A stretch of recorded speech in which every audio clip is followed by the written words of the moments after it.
it's Mrs. R. Ward. I would like to share a fraction lesson with you today. So what we're going to be doing is making brownies, and the brownie recipe that I like to make is called Hershey's Easy Does It number 7 brownies.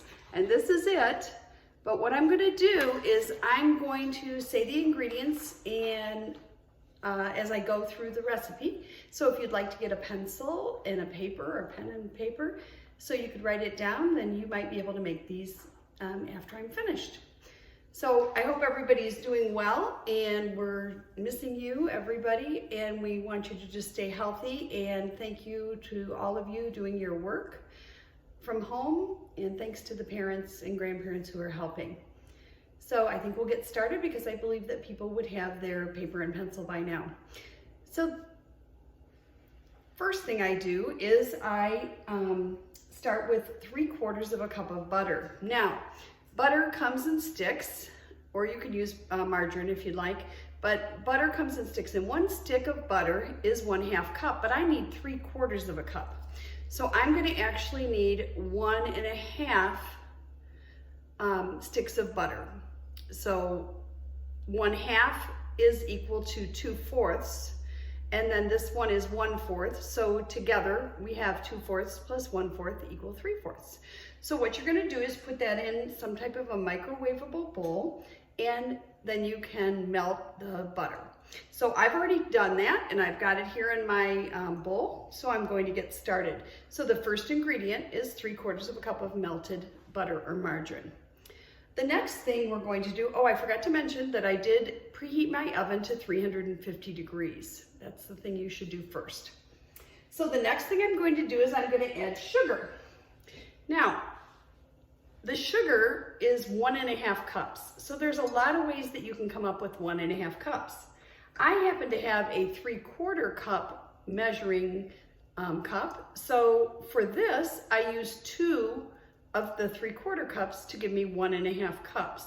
You could also use a cup measure and a 1/2 cup, or you could use 3/2 cups, so that also equals 1.5 cups, or you could use 6 1/4 cups, and that would give you 1.5 cups as well. So you take your sugar and you add it to the butter, and then mix that up. So I'm just mixing it up until it's just mixed thoroughly. And then I'm ready for the next ingredient. Now, the next ingredient is going to be 1.5 teaspoons of vanilla. So what I'm choosing this time to do is I'm going to use a 1 teaspoon pour of vanilla. And then I'm also going to use a 1/2 teaspoon of vanilla. So one teaspoon plus 1/2 teaspoons equals 1.5 teaspoons.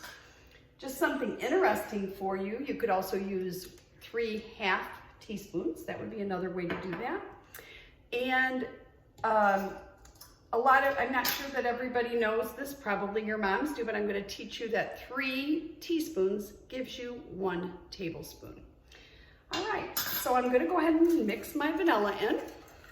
So I'm mixing my vanilla in, and that's really good. So the next thing I'm going to do is I'm going to take 3 eggs, and I'm going to crack these in here, and I am going to mix those in. There's 1, 2, and 3. And what I usually do is I just kind of poke the yolks and then mix these up.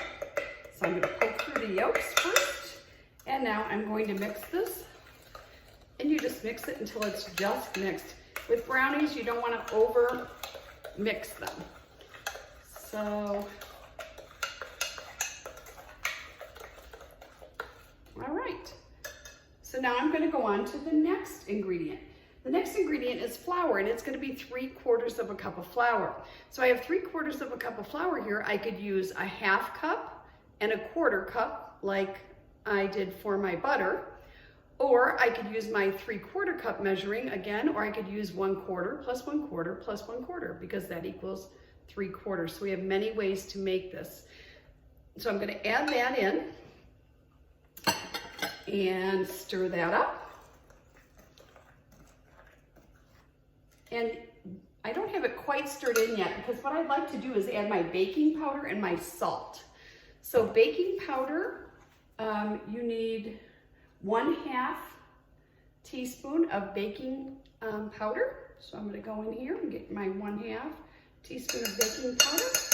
And I also need 1/2 teaspoon of salt. So I'm gonna put 1/2 teaspoon of salt. There we go. All right. So I'm gonna mix all that up. Now some people mix the flour and the baking powder and salt first. I don't do it, and they've turned out every time. So it depends on the way you've been taught to do it. So I'm gonna mix that up like that. And then you notice these are not browned. So I'm going to have to add the next ingredient. And the next ingredient is the Hershey's cocoa. So I measured this out, and this I need 1/2 cup. So I could use a 1/2 cup measure, or I could use 2 1/4 cup measures, because 1/4 plus 1/4, or 1/4 plus 1/4 equals 2/4 or 2/4, and 2/4 is the same as 1/2. That's an equivalent fraction. So I'm gonna go ahead and add this in. And I'm going to stir, and we are almost ready to bake. Whoa. All right, so I just about have this. I just want to do it till I just get the cocoa mixed in, and it is really delicious smelling right now. I wish we had smell-o-vision so you could smell it, but we don't, so we're gonna have to you're gonna have to trust me on that. So one thing I wanted to mention is Mr. Ward loves these brownies, and one time I, instead of putting butter in the brownies, I ended up putting 3/4 of a cup of pureed pumpkin. And it's delicious, saves a lot of calories, and they are extra fudgy that way. So the next step, we're going to take, I have an 8x8 pan here, and I have already sprayed it with the non-stick oil. So I'm going to go ahead, and now I'm going to put the brownie batter down in the pan. I want to make sure I get it all in here.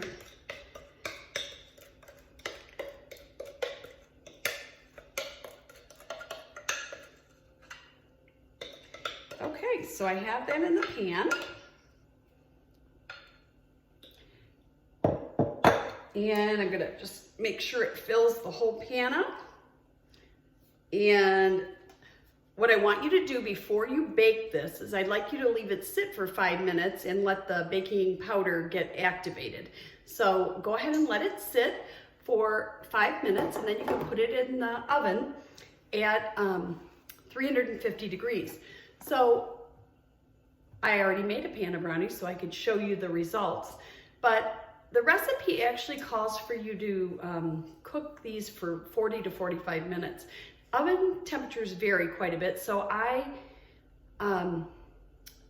always just bake it for 30 minutes and then I test it. So here is the pan that I've already made.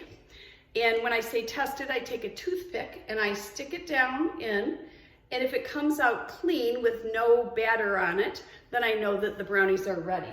So what I did is I cooked that for 30 minutes and checked it, and I thought, oh, it needs a little more. So I ended up cooking these brownies for 33 minutes.